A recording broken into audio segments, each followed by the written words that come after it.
اوكي. بسم الاب والابن والروح القدس الاله الواحد امين. هنقول كم حاجه صغيره كده من كتاب ابونا تدرس يعقوب العظيم، قمص تدرس يعقوب ملطي اسكندريه ماري جرجس سبورتنج. عنده كتاب لطيف كده اسمه الانبياء الصغار. فنقول كم حاجه كده. اولا كلمه صغار وكبار، حد عارف ايه الفرق؟ ليه انبياء صغار وانبياء كبار؟ عارفين الكبار مين؟ دانيال، حزقيال، وارميا، واشعياء، 4 اللي احنا خدناهم في الكورس اللي فات بمجاميعه الثلاث. الصغيرين هنتكلم عنهم. ليه في انبياء صغيرين وانبياء كبار؟ ده كان عنده كام سنه وده كان عنده كام سنه؟ النبوه. مش صغيرين في السن ولا صغيرين في الشأن، يعني الاصحاحات قليله. في طبعا استثناءات، اي حاجه بنتكلم فيها في التاريخ ترجع زمان تلاقي الحدود مش واضحه كده، لكن خليها في وقتها. يعني هتلاقوا في نبوات في الانبياء الكبار تعتبر صغيره شويه، يعني دانيال ده 12 اصحاح، زكريا هنا 14، لكن دانيال معاه حاجات تانية، يعني قصه كده، وهو ليه مكانه كبيره عند الشعب فاعتبروه من الانبياء الكبار. بالظبط، طول فتره التنبؤ واهميه الشخص عند الشعب فحطوه بقى من العظام، يعني دخلوا دي في دي، اللي يعني كبار معناها عظام. تمام. طيب كلمة الأنبياء الصغار دي موجودة فين؟ موجودة في الترجمة السبعينية. عارفين الترجمة السبعينية اللي احنا واخدين منها الترجمة بتاعتنا القبطي؟ يعني لما تقروا مثلا الإنجيل في الكنيسة تسمعوا الشماس بيقول في القطمارس الإنجيل، أو الإجبية، أو الإبصالمودية فيها أجزاء من الإنجيل، أو الخلاجي، كل ده متاخد من حتت من الإنجيل، كلها جاية من ترجمة واحدة اسمها الترجمة السبعينية. إيه الترجمة السبعينية؟ بطليموس اللي هو الفترة بتاعت الجريك رومان ده 200 وشوية، جاب 70 شيخ يترجموا كل العهد القديم للغة من العبري لليوناني. كويس. وفي ترجمة تانية اسمها الفولجاتا، دي ترجمة لاتينية جت فيها برضو مصطلح الأنبياء الصغار. فجوم ال70 شيخ دول كانوا 2 اللي من ضمنهم مين اللي كان عيد نياحته امبارح؟ سمعان الشيخ. عاش 300 سنة لغاية لما شاف بعينيه الحلم اللي كان هو بيقوله ده. بلاش خليها هالسيدة، هالمرأة، هالفتاة، يتمسح ويكتب هالعذراء وهتعيش وهتشوف. فلما شاف قال له اطلق عبدك بسلام. تمام. الترجمة دي أدق وفيها الحاجات اللي ما كانتش موجودة في الترجمة العبرية الأولانية اللي اتاخد منها ترجمات الكتاب المقدس اللي في ايدينا بقى، فان دايك بقى والحاجات دي. ما كانش فيها اللي دلوقتي بنقول عليه الأسفار القانونية التانية، مكابيين أول وتاني، سفر الحكمة بتاعت يشوع بن سراخ، 9 حاجات كده، طوبيا، يهودات، بقية أستير، بقية دانيال. أوكي؟ يعني الترجمة السبعينية دي فيها كله، الأسفار القانونية كله. وهي بعضها البروتستانت قالوا يعني تعليمية لطيفة بس مش وحي، بعضها. والبعض الأكبر حصل واتكتب بعد ما هم عملوا الترجمة الأولانية، فيقول لك أنا بالظبط كده. عشان كده دار الكتاب المقدس مثلا بدأت تعمل كتاب اسمه الكتاب المقدس العهد القديم الجزء الثاني، وعملوا إنجيل على بعضه للأقباط والكاثوليك اللي بيؤمنوا بالأسفار دي في كله وفي مكانه، زي كوبتيك ريدر بقى والابليكيشنز دي في مكانه، تلاقي السفر في مكانه وعدده ترتيبه الطبيعي. تمام. طيب لا ده احنا بنتكلم متأخر بعد السبيين، ده السبي 1722 بتاع أشور مملكة إسرائيل، والتاني 600 حاجة و40 مش كده؟ 587. أصل التاني ده كان مراحل كتير، ففي فرق 100 وشوية سنة يعني ما بينهم. لا ده احنا بنتكلم في 300 وكده، احنا بنتكلم بقول لك سمعان الشيخ عاش 300 سنة. اوكي، يعني كان 200 وشويه، وهو وقت ما دخل كان شيخ برضه، كان عنده 60 70 مثلا، فدخل يترجم وبعدين عاش الباقي. طيب الانبياء الصغار عددهم قد ايه اللي احنا ان شاء الله هندرسهم مع بعض؟ 12. كويس. 12 نبي او 12 نبوه. هقول لكم بسرعه: هوشع 14 اصحاح، يوئيل 3، عاموس 9، عبادية 1، يونان 4، ميخا 7، نحوم 3، حبقوق 3، صفونيا 3، حجي 2، زكريا 14، ملاخي 4. ده عدد الإصحاحات. اليهود قال لك ال 12 نبي دول تنبأوا عن فترة واحدة، فترة سودة في تاريخنا.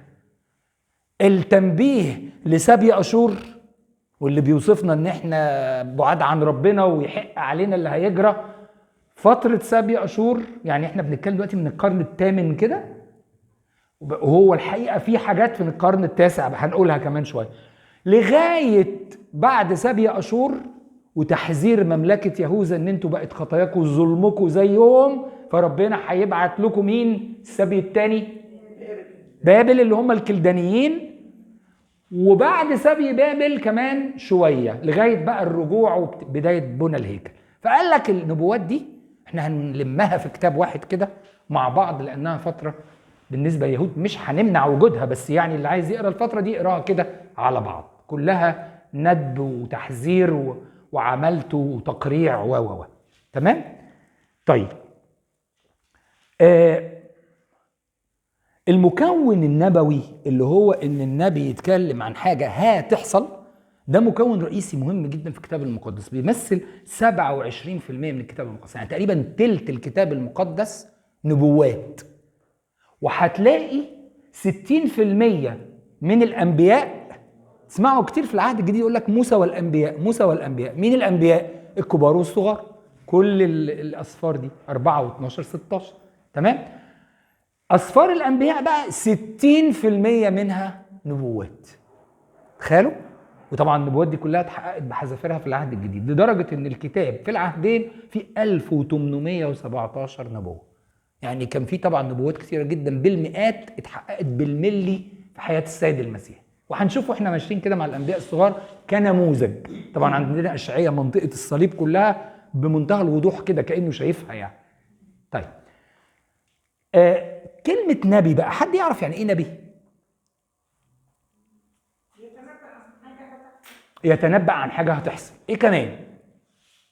شوفوا بيقولوا ان كلمة نبي معناها الشخص الذي يعلن للبشر مشيئة الله، مشيئة الله من نحوهم، من ناحيته. انا جيت مثلا كده لقيت معوض بيقول لي اسمع يا ايهاب، انت بعد 10 سنين انت بعدت عن ربنا، بعد 10 سنين هيحصل فيك وهيحصل فيك وهيحصل فيك، لو إن أحسنت أفلا رفع، زي ما ربنا قال للإيه؟ لقايين في الأول، ولو فضلت ماشي في طريقك يبقى اللي أنا قلته لك هيحصل. طيب بهذا المعنى يقول الآباء إن كلمة نبوة في العهد الجديد هي التعليم، وبكده يبقى حضراتكم أنبياء، لأنكم تحملوا رسالة من الله للناس في الخدمة. هو الخادم ده مش بيقول للناس حتى لو خدناها بمنطق اللي هيحصل، ان انت لو بعدت عن ربنا هيبقى مصيرك الابدي كذا، ولو قربت من ربنا هيبقى مصيرك الابدي كذا. طب ما هو ده برضو نوع من انواع النبوة. وفي نفس الوقت بيقول له ربنا رأيه كذا في الموضوع ده. النبي كان بيعمل كده، ساعات كتير كان يروح يقول لك نسأل من النبي، صح؟ في العهد القديم تلاقوا التعبير ده موجود كتير قوي. فيبقى اذا الخادم ساعات كتير تلاقي حد، واحدة عندك في الخدمة تيجي تقول لك تصوني انا كذا وكذا، طب اعمل ايه؟ انت تقولي لها حبيبتي القصة دي كانت في الإنجيل وربنا ساعتها قال كذا كذا شبه، يبقى إذا أنت بتعلني مشيئة الله تجاه هذا الموضوع. تمام؟ طيب يعني اللي بيوصل كلمة ربنا للشخص الآخر أيا كان هو، فبيبقى بمثابة نبي أو خادم. أيوه، وعشان كده خادم كلمة الله بالظبط، وبيكون قريب من ربنا طبعا، فربنا بيعلن له. يجي الكتاب يقول لك سر الرب لخائفيه، يبقى إذا إعلان الله للنبي يقول ايه وما يقولش ايه امتى. بس طبعا مش معنى كده ان اي خادم زيه زي داود النبي يعني، بس انا بتكلم على امتداد عمل الرسالة. الرسالة كانت زمان ايه ودلوقتي بقت ايه. تمام؟ طيب كلمة نبي موجودة في الكتاب المقدس 430 مرة، 290 في العهد القديم و140 في العهد الجديد. طبعا معظمها في العهد الجديد كما قيل بالنبي القائل، مثلا انجيل متى او رساله روميا اللي هي حاجات متوجهه لليهود، فبتقول لهم اهي دي اتحققت هنا، دي اتحققت هنا، دي اتحققت هنا. بس ما فيش انبياء في العهد الجديد. كان في بقى حاجه صغيره كده، يعني كان في واحد من كام يوم كده كان عيده اسمه اغابوس النبي، ده كان واحد من ال70 رسول اللي جه مسك المنطقه بتاعت بولس وربط نفسه، قال للراجل صاحب المنطقه دي هياخدوه اليهود ويربطوه زي ما انا رابط ايديا ورجليا ويقتلوه في اورشليم. تنبأ مره تانية عن الجوع اللي حصل في ايام افتكر كلوديس قيصر، وحصل فعلا. فكان برضو موجوده يعني. عشان كده هتلاقي في يقول لك انبياء معلمين، يعني كان في طغمات في الكنيسه الاولى كده. تمام، رسل، انبياء، معلمين. طيب النبي كان ليه اكتر من تسميه في الكتاب المقدس. ساعات يقولوا الرائي لانه يرى رؤى الله، ساعات يقولوا رجل الله زي ما قالوا على أليشع فلنذهب الى رجل الله لنسأل، او عبد الرب، او رسول. دي كلها ايه لما نقراها نعرف انه بيتكلم على نبي. كان دوره الرئيسي زي ما قلت لكم في حياه الشعب انه يوصل ايه؟ كلمه ربنا بيقول لكم. ما كانش فيه وسائل تواصيل ولا تواصل، فكان فيه واحد بيتكلم، واحيانا يعمل هو حاجه يبقى هو وسيله الايضاح، فيقولوا يا عم مالك نايم على جنبك بقالك مش عارف كام سنه، اصل ربنا بيقول زي ما انا عملت كده انتوا هيتعمل فيكم كده. ربنا كان بيعمل وسائل جذب ودهشه، لان مفيش فيديوهات على الفيسبوك ولا انترنت ولا انستجرام، والتوصيل السريع ده ما كانش موجود زمان. فعشان كل واحد يفضل شايف ومركز ويوصل اللي هو مركز فيه محتاجه ايه؟ الجذب ده. طيب كان كمان دوره يحذر، يطمن. احيانا زي مرحله السبي كان بيطمنهم الناس الغلابه المرميين هناك دول ان هم هيرجعوا وهيبقوا شعب واحد تاني هنشوف كل ده طبعا في المرات اللي جايه. انه يقود زي داود النبي وزي صمويل النبي، كانوا قاده للشعب، صح؟ طيب احيانا تعزيه، احيانا تعليم، احيانا تذكير، احيانا اجابه اسئله الشعب براي الله اللي قلناها من شويه. واخيرا ودي حاجه مهمه جدا موجوده عند موسى النبي بقوه، الشفاعه. عارفين كلمه مو يعني ابن، مو شيء يعني ابن الميه، عشان موسى لقوه فين؟ في الميه. مو اب يعني ابن الاب، عشان بنات لوط خلفوهم منين؟ من ابوهم، فبقى ابن الاب، يعني حاجه غريبه يعني ابوه في نفس الوقت وجده. تمام؟ ففكره الشفاعه والصلاه من اجل الشعب ده دور مهم جدا للنبي. واحنا الان الخادم والكاهن والبطرك والاسقف اول حاجه مسؤوليته ايه؟ يصلي عن شعب، صح؟ حتى نسميه الكاهن اللي لسه مرشوم نسميه بريسفيتيروس، معناها بنترجمها قصه لكن هي معناها شفيع. بريسفيتيروس يعني شفيع، يشفع في شعبه او في كنيسته. ابن الاب، مو اب. يعني اللي هي اصله انت عارفه قصه لوط لما هم ما خلفوش ولازم يبقى في نسل، ربنا وعد بنسل، شربوه خمره وناموا معاه، فكل دي جابت بيبي ودي جابت بيبي، بس من مين؟ من ابوهم. طبعا ده غلط، لكن في نفس الوقت وليهم قصه كده وفي الميراث وكده بعد كده. تمام؟ طيب اخر حاجه هقولها في الحته دي انه الدور ده بتاع النبي بيرتبط بايه؟ بالفتره.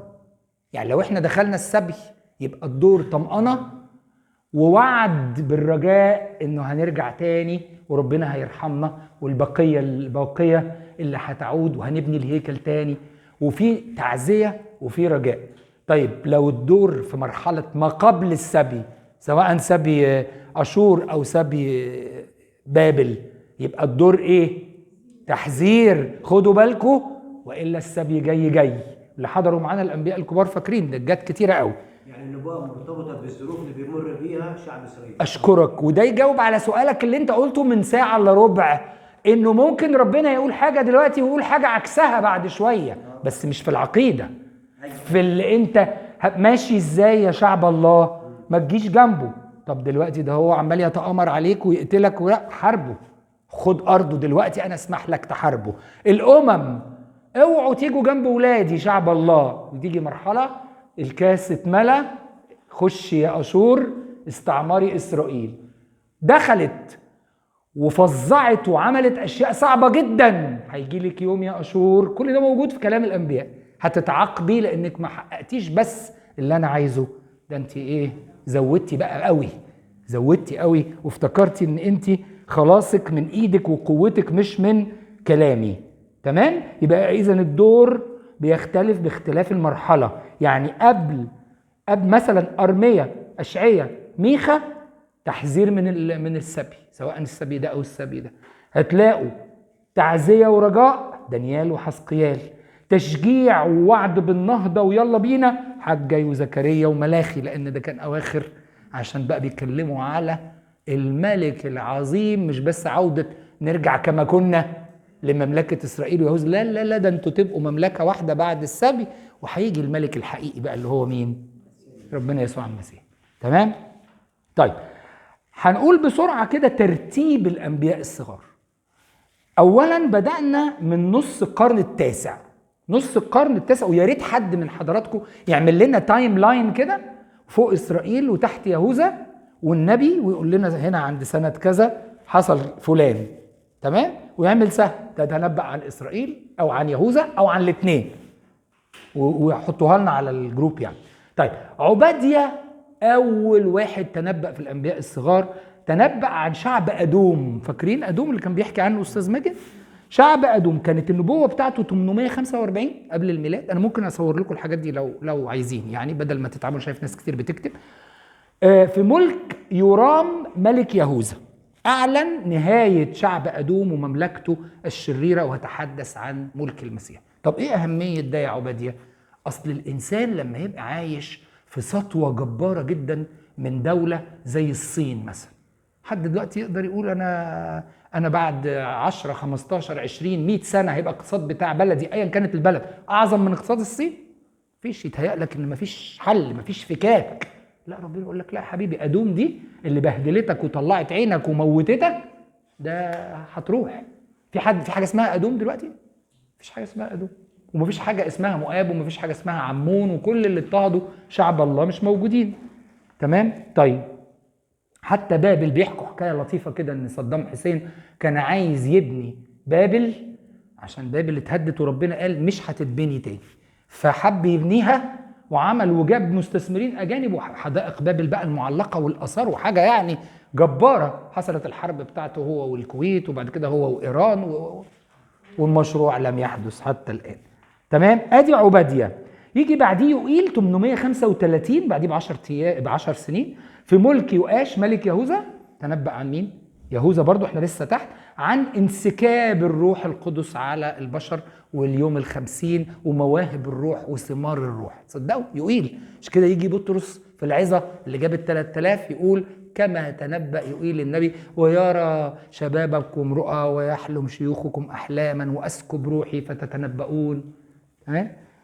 بعد كده 782 أثناء ملك عزية ويربعام في إسرائيل تنبأ يونان النبي. انتوا عارفين يونان النبي ده قاعد يتنبأ حوالي 100 سنة. 100 سنة. يونان مش قصة الحوت أم 3 أيام وخلاص، 100 سنة، وهو اللي تنبأ عن زوال مملكة بابل، ويعني ليه نبوات عظيمة. قعد فترة طويلة، بدأت ب 782 وتنبأ عن موت المسيح وقيامته. مش بس تنبأ، ده هو نفسه كان موديل، نموذج للموت والقيامة، لأنه دخل الحوت ونزل تحت في الأعماق وخرج تاني حي وكلم الناس بكلمة الله. عشان كده الحقيقة النموذج العظيم اللي المسيح قاله لا يعطى لهم آية إلا آية يونان النبي، فعلا آية، لأنها معجزة ناصعة الإضاءة من العهد القديم من القرن الثامن. بيحكي عن واحد بيسمع كلام ربنا وربنا بلغه رسالة يقولها، وإنه هو مات، وإنه هو صحي، وإنه هو اتكلم بعد كده بكلام ربنا وفضل يتكلم ويتنبأ، وكل اللي قاله حصل. دي نبوة عظيمة عن المسيح ولا لا؟ يجي بعد كده في وسط نبوات يونان رعاية الله للأمم وتوبة الأمم. طبعا موجودة، انتوا عارفين أهل السفينة ونينوى وكده، ودي كانت حاجة تستحق إنها تتكتب، لأن وقتها مفيش حاجة اسمها كده، كلمتي لشعبي وبس. قعدت فترة، لكن جه ربنا فترة قال لك لا يا حبايبي، انتوا فاكرين ان انتوا خدتوها حصريا؟ ده كل الناس لازم تيجي لربنا، والمسيح جاي ليه؟ عشان يجمع كل ده. احنا احنا مش من شعب اليهود، صح؟ احنا وناس كتير قوي، وهيبقوا احسن منكم كمان، وهيبان كمان شوية. كمان اعلان سلطان الله على الكل، على الطبيعة وعلى البشر. تلاقي سفر يونان ده رغم ان 4 اصحاح صغيرين كده، تلاقي فيه ربنا يطلع دودة ويطلع شجرة ويطلع شمس ويطلع ريح ويطلع حوت وكله بيسمع الكلام، كله داخل في المنظومة. نيجي بعد كده، احنا وصلنا لسنة كام؟ مين فاكر؟ 782 يعني احنا دخلنا في القرن الثامن كده، الربع الاولاني منه. 760 يتنبأ هوشع 14 اصحاح في ملك عزية على يهوذا ويربعام الثاني على اسرائيل. يبقى اذا اللي هيعمل التايم لاين يبقى هوشع قال كلام عن اسرائيل وعن يهوذا في نفس الوقت. كويس؟ بيتكلم عن ايه؟ محبة الله لشعبه مع انه خانه. قصة الخيانة بقى اللي انتوا عارفينها موجودة في العهد القديم في كذا حتة، دي كأنها واحدة بتخون جوزها، قصة جميلة كده وموجودة في حزقيال صح؟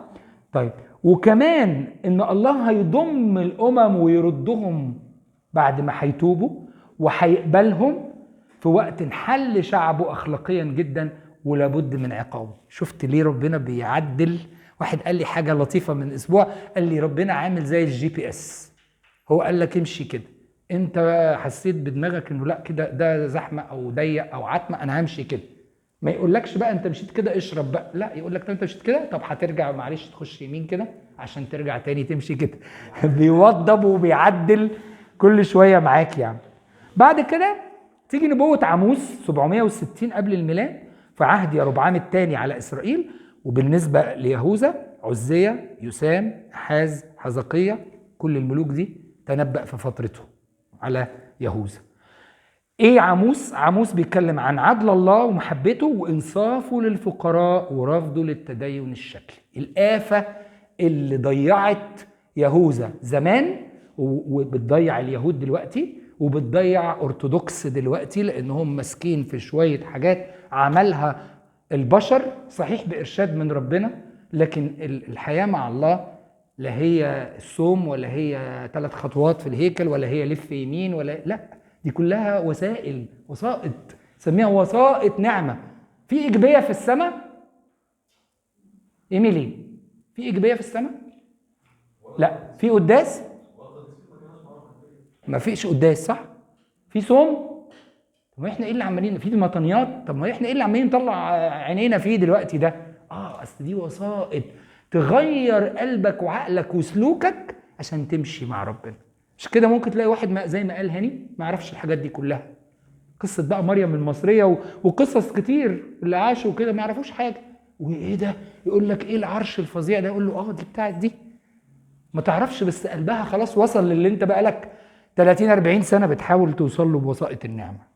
تمام؟ التدين الشكلي خطر جدا جدا، حذر منه عاموس وكتير من انبياء العهد القديم. يجي بعد كده بقى اشعياء الفظيع الجبار ده 739 قبل الميلاد، داخلين خلاص اهو على اواخر القرن الثامن. 60 سنه بيتنبأ اشعياء، وانتوا عارفين اشعياء اللي حضر معانا كان ابن اموس، اموس كان اخو امصيا ملك يهوذا. اشعياء ده تربيه ملوك، تربيه قصور، ومع ذلك اتكلم عن الناس الغلابه وعن الظلم وعن اللي بيوصلوا ويل للواصلين بيتا ببيت، ياخد بيته ويطرد اللي عنده حته صغيره الغلبان ده، زي قصه نابوت اليزرعيلي، ويوسع بيته ويعمل جنينه وياخد بيت تاني ويوصلهم ببعض، بقى عنده عزبه. بعديه او في وقت يعني وقت قريب منه كان ميخا برضه تنبأ ليهوذا في عهد يثام وأحاز وحزقية. مين عارف حزقية؟ حزقية الملك ده كان وقت اشكرك يا هاني، طلب عمر زياده، وهو اللي حصلت معاه القصه العظيمه بتاعت سنحريب لما جه يهدده، خد خطابات التهديد وحطها في الهيكل وقال له اتصرف يا رب، فربنا بعت له اشعياء قال له ربنا هينجيك. وفعلا في ليله جه ملاك موت 185,000 في ليله.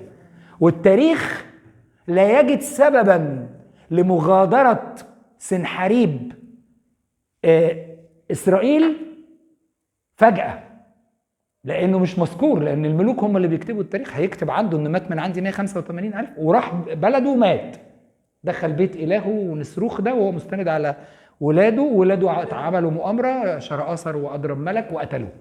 كويس؟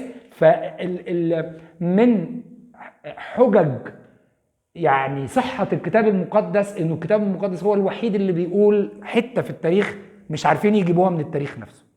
طيب بعد كده اشعياء كان ايه فكرته؟ كان بيأكد على مصير يهوذا انه هتخشوا في سبي بابل، واوعوا تقعدوا تقولوا عندنا الهيكل عندنا الهيكل، ربنا مش ممكن يسيبنا، ربنا مش ممكن، لا هيسيبكم والهيكل هيتاخد، لان انتوا مليانين ظلم ومليانين خطية، زي ما حصل السبي عند إسرائيل بسبب الخطية والظلم. طبعا برضو كان دايما النبي يدعو للرحمة والحق عشان الإنسان اللي لسه في عمره فاضل سنة، 10 سنين، أسبوعين، شهر، لما يتوب تبقى مشكلته خلصت، ولما يفضل عايش وهو تايب هيجمعهم ربنا مرة تانية ويعمل بيهم أمة المسيح الجديدة في العهد الجديد. بعد كده نحوم 650 قبل الميلاد في عهد منسى. منسى ده كان ملك شرير جدا.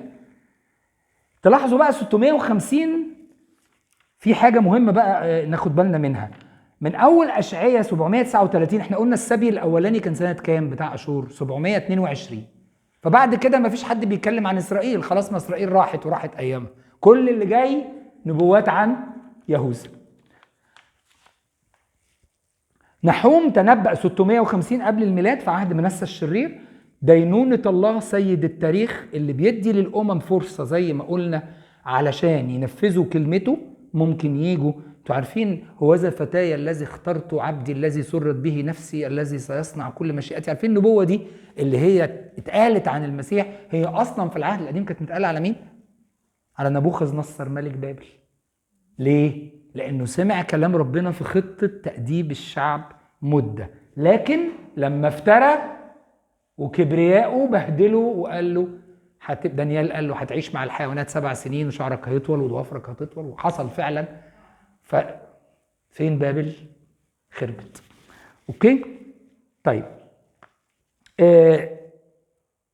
مع دايما طبعا اعطاء فرصة لكل انسان للتوبة. نينوى التي لم تثبت في التوبة ستسقط ويكون عقابها عبرة لكل الأرض، وده قالوا يونان النبي وقالوا نحوم النبي. نفس الفترة تنبأ صفونيا 640 قبل الميلاد في عهد يوشيا ملك الإصلاح العظيم. ده كان في إسرائيل ولا في يهوذا يا إيميلي؟ يوشيا ده خلاص إسرائيل خلصت، بقاش فيها ملوك، بهدلت، يبقى تحت، احنا تحت. عمل إصلاحات عظيمة يوشيا ده، تمام؟ ودعا فيها النبوة بتاعته العظماء الشعب للتوبة وإصلاح القلب من جوه. تنبأ عن العودة من السبي والفرح بعمل الرب. خدوا بالكم احنا داخلين على السبي الثاني. بعد السبيين جت فترة كانت النبوات بتقول انه هترجع أمة واحدة ومملكة واحدة، وده اللي حصل في عهد المكابيين ويبنوا الهيكل بقى ومش عارف ايه، تمام؟ والفرح بعمل الرب. جه حبقوق بعدها بعد أرميا اللي بدأ 627 للتحذير من السبي في ملك يهوياقيم تحت برضو يهوذا، الشكوى من الفساد، وان ربنا بيقول لهم هيأدب شعبه بالكلدانيين بالسبي، وصرخ لربنا من الفظائع اللي هو شايف ان الكلدانيين دول هيعملوها في الشعب بتاع ربنا. ربنا طمنه انه مش هيبقى في حاجة اسمها بابل وهيزولوا بسبب كبريائهم، وقال له عزي الشعب في ضيقة السبي. بعد كده جت دانيال وحزقيال تنبأوا مدة طويلة قوي، وبعدها حجي بدأت نبوته 526 يعني في القرن السادس، نصف القرن السادس، في عهد داريوس الأول. مين داريوس ده؟ فارسي. طب هو مش كانت بابل هي اللي مستعمرة الشعب؟ ما هو فارس خدت من مين؟ انتصرت على نبوخذ نصر وخدت منه الملك. فتنبأ في هذا العهد، شدد عزم الشعب، هتبنوا الهيكل تاني، هترجعوا من السبي، وجهوا أفكاركم للهيكل الحقيقي وللمسيح مش للهيكل الأرضي، ما تزعلوش. بعد كده زكريا 520 قبل الميلاد، رسالة بتكمل حجي اللي قبله أو هجاي ده، رسالة بتكمل تشجيع الناس وبيعلن لهم ان المسيح خلاص قرب وهيخلصهم من الامم، من الشيطان، من الخطيه. اتكلم عن الصليب بوضوح. اخيرا ملاخي النبي 433 يعني في نص القرن الخامس في ملك داريوس الاول وارتحشستا. ارتحشستا ده او ارتحشستا نقرا عنه فين؟ استير، فاكرين؟ اللي كانت المنطقه دي، واحشويروش، المنطقه دي اللي كان فيها النوع ده من الاستعمار. وبعدين كان بيقول ايه بقى ملاخي؟ بعد 70 سنة من بناء الهيكل بدأوا اليهود يتهاونوا تاني، يبعدوا عن ربنا تاني، قصة الإنسان في حياته مع ربنا، فتدهورت روحياتهم حتى الكهنة. وبخهم ملاخي وبشرهم بمجيء يوحنا المعمدان الذي يهيئ الطريق امام المسيح. بيسلم بقى ايه للعهد الجديد. ونخش بعد كده بقى انقطعت كلمة الله وكانت عزيزة، لكن كان في قصة مهمة جدا في الفترة اللي بعد كده، هي قصة المكابيين اللي انتصروا وعملوا دولة عظيمة بقيادة يهوذا المكب أو المكابي، ودي محتاجة كورس لوحدها دي. الجزء بتاع ترتيب الأنبياء ده متاخد من مقدمات في أسفار الأنبياء الصغار لأستاذ بشوي فخري. أنا بشكركم، دي مقدمة سريعة كده. هنبتدي بقى ناخد 1 1 و2 2 على قد التحضيرات بتاعتنا في المرات اللي جاية. ونشكركم على الالتزام، تقريبا كلكم كنتوا موجودين في الميعاد، شكرا. ودايما بنبتدي في ميعادنا. لإلهنا المجد الدائم من الآن والآن.